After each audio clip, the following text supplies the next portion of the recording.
Kami ingin tahu pandangan mahasiswa mengenai RKUHP ini yang berisi salah satu pasal yang dianggap masih menjadi polemik mengenai penghinaan terhadap lembaga negara. Draftnya sudah diserahkan ke DPR, Bay. Dari UI dulu nih. Oke, terima kasih.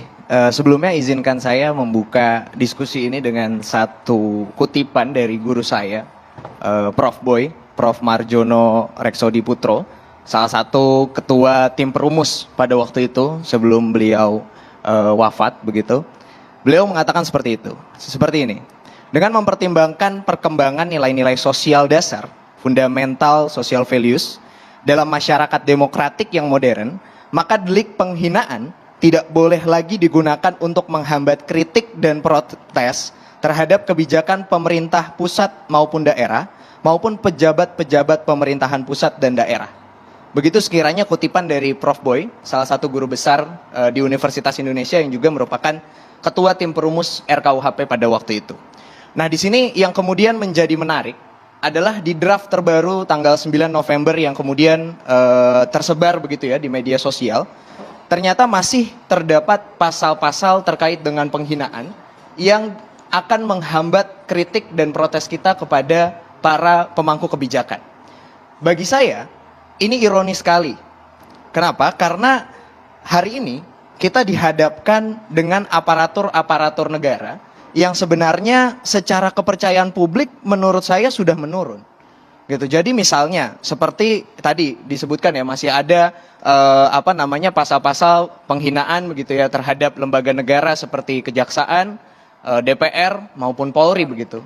Yang ketiga lembaga itu menurut survei mendapatkan tingkat kepuasan yang paling rendah dari masyarakat.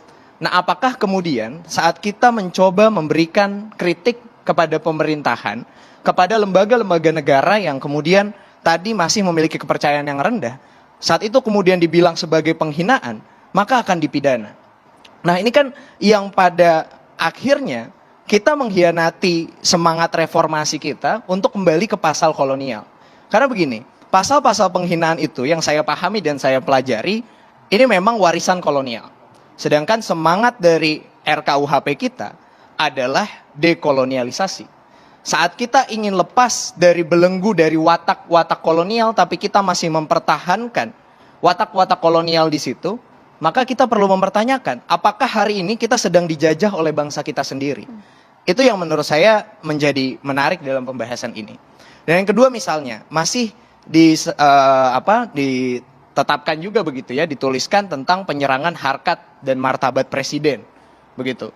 Nah, ini kemudian juga menjadi satu polemik di masyarakat begitu. Kenapa kemudian hanya presiden yang diistimewakan, gitu. Kalau misalnya kita melindungi kepala negara dengan pidana, bisa nggak sih kita melindungi rakyat dengan pidana juga gitu? Jadi presiden misalnya bisa dipidana saat misalnya menghina rakyat. Menghina rakyat itu dengan apa? Dengan membohongi rakyat. Membohongi rakyat itu dengan apa? Dengan tidak menjalankan janji-janji politiknya. Jadi ini adalah satu logika yang menurut saya jangan-jangan memang perlu ada kalau misalnya rakyat ingin dipidana saat ingin menghina presiden. Gitu. Dan bagi saya gitu, saat rakyat kemudian bisa dipidana dengan kata-kata, apakah kemudian pejabat tidak boleh dipidana dengan kata-kata? Maka ini menjadi satu diskursus di dalam RKUHP kita. Cobalah kalau misalnya memang mau mengatur tentang rakyat, mau mempidana rakyat, pidanalah juga para pejabat. Aturlah juga tentang apa yang disampaikan oleh pejabat menjadi janji-janji politik. Dan memang sebenarnya tentang pasal-pasal penghinaan ini kan sudah dianulir gitu ya, oleh putusan MK tahun 2006 maupun tahun 2007 tentang pasal 134 KUHP. Pasal-pasal yang memang menurut MK begitu tidak ada kepastian hukum dan mengekang kebebasan berpendapat dan berekspresi. Waktu itu sudah diuji dan sudah diputuskan di MK bahwa pasal tersebut, pasal-pasal penghinaan ini melanggar atau tidak sejalan dengan semangat Undang-Undang Dasar 1945. Apakah kemudian kita ingin mengembalikan pasal yang sudah dianulir oleh MK? Nah, ini kan kemudian menjadi pertanyaan besar. Kalau hari ini pemerintah kemudian menambahkan definisi tentang kepentingan umum, definisi tentang kritik, apakah itu cukup? Menurut saya tidak cukup. Pasal ini sudah harus dihapuskan agar kita terlepas dari watak-watak kolonial. Menurut saya seperti itu. Dan memang pasal-pasal ini kan sebenarnya di negara-negara kolonial itu sudah dihapuskan gitu. Misal tentang penghinaan terhadap kekuasaan umum dan lembaga negara gitu. Dan ini kan tidak dijelaskan juga ya dalam RKUHP, lembaga negara ini yang bisa melaporkan itu siapa? Misal DPR atau kepolisian. Siapa yang bisa melaporkan dari DPR dan kepolisian bahwa lembaganya dihina? Ibarat katanya kita sedang menghadapi cek kosong di RKUHP ini, gitu, bahwa tidak ada kemudian pengaturan tentang siapa yang berhak melaporkan tentang penghinaan terhadap kekuasaan umum. Gitu. Dan yang terakhir yang ingin disoroti juga selain pasal penghinaan, Bang, yaitu pasal tentang unjuk rasa. Pasal 256 yang memang sudah berkurang hukuman pidananya menjadi 6 bulan. Tapi kalau kita lihat lagi KUHP kolonial di pasal 510, itu pidananya hanya 2 minggu. Dan ini kan apakah kemudian kita ingin membelenggu unjuk rasa dengan ancaman pidana 6 bulan, dan itu tentu tidak tidak sejalan dengan semangat reformasi kita yang telah dituangkan di Undang-Undang Nomor 9 tahun 98 tentang menyampaikan pendapat di muka umum. Itu sekiranya pasal-pasal yang masih menjadi polemik, kontroversi, dan kami sebagai mahasiswa menyuarakan pasal-pasal itu karena kami tahu masa depan kami akan terancam saat pasal-pasal ini disahkan. Poinnya 3 hal tadi, kalau gitu kita langsung minta klarifikasi. Bang Albert, artinya apakah kemudian beberapa pasal ini dikembalikan menganulir apa yang disampaikan oleh MK dan juga menghilangkan semangat reformasi? Ya, terima kasih ya atas sikap kritis dari teman-teman mahasiswa UI dan juga UGM ya. Ini kritik atau penghinaan? Nah, makanya ini penting sekali. Sebenarnya sederhana sekali sih membedakan yang mana kritik, yang mana penghinaan. Di belahan bumi manapun, daerah manapun, negara manapun, penghinaan adalah sesuatu yang tercela, intrinsically wrong, ya. Jadi baik secara moral agama, moral adat, atau apapun juga itu sesuatu yang tercela. Dan saya perlu menyampaikan klarifikasi tadi, pasal 207 KUHP tentang penghinaan terhadap lembaga negara yang sekarang diadopsi dalam pasal 347 dalam draft RKUHP tanggal 9 November tersebut, itu tidak pernah dibatalkan oleh MK loh. Tidak pernah dibatalkan oleh MK.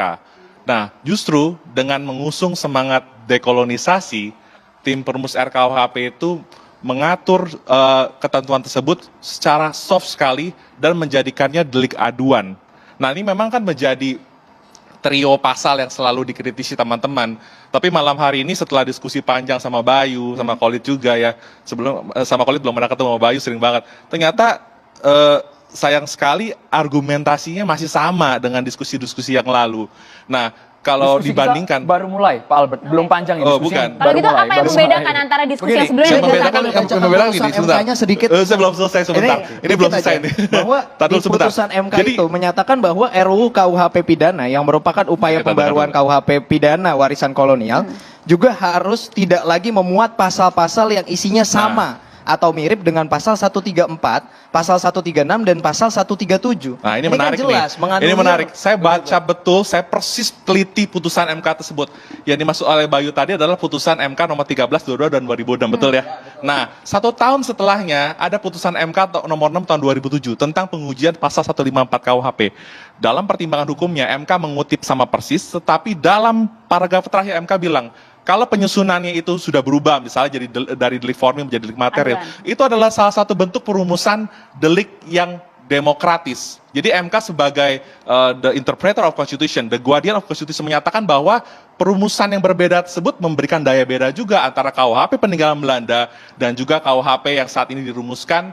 Cita rasa nasionalnya ada, dan juga ini adalah KUHP yang mungkin dibahas paling lama undang-undang ini untuk mewujudkan perlindungan terhadap kepentingan negara, kepentingan masyarakat, dan kepentingan individu. Nah, tadi makanya saya belum selesai, tadi saya belum menyampaikan juga. Kenapa pasal 134 KUHP tentang penghinaan terhadap presiden itu dibatalkan oleh MK? Jelas, karena pasal tersebut, 1, ancamannya 6 tahun. Kedua, deliknya biasa. Kalau delik biasa, gewone delikten, berarti si korban bisa melapor, orang yang di sekelilingnya bisa melapor, simpatisan bisa melapor, relawan bisa melapor, atau bahkan polisi bisa memproses dengan model A atau model B itu laporannya. Nah, tapi sekarang dalam RKUHP pasal 218, itu dijadikan sebagai delik aduan. Artinya, kalau presiden tidak mengadu, maka tidak akan ada proses hukum. Ini sesuai argumen dari kan tetap Juro 3 Suo. tahun 6 bulan. Betul, tetapi begini, Kita kembali ke ancaman track ya, pidananya tema juga- besar kita Iya. pasal Iya. 347 yang Ya, mau sama kita aja. Ini dalami. sebenarnya Lembaga negara, satu, ya. tapi satu rangkaian semua. Tapi begini, saya mau sampaikan bahwa pasal 347 lagi-lagi konteksnya adalah delik aduan. Kalau permasalahan yang tadi ditanyakan oleh teman-teman mahasiswa, karena saya nggak panggil adik-adik karena kita setara tadi Bayu, ya kan? Ditanyakan deliknya aduan, siapa yang akan melapor? Kita bisa pakai teori badan dan itu bisa jadikan masukan kepada DPR sebagai alternatif seperti yang disampaikan oleh teman-teman masyarakat sipil kemarin. Mereka bilang ini harus ada nih diperjelas sih. Siapa sih sebenarnya yang mengadu? Misalkan DPR yang dihina misalnya. Siapa? Misalkan ketua DPR secara ex officio yang memberikan pengaduan atau pengaduan di luar secara tertulis. Itu bisa disampaikan secara alternatif tetapi bukan serta-merta menolak. Demikian. Mas Albert, ini masih belum clear. Kami menangkapnya lembaga negara ini ya institusinya, bukan secara individu personal Ya. yang menjabat. Begini, Bisa Mas. dijelaskan lebih detail, Mas? Begini Mas, Sesaat lagi dijawab. Kita harus jeda dulu hanya di catatan demokrasi. Pemirsa, tetaplah bersama kami.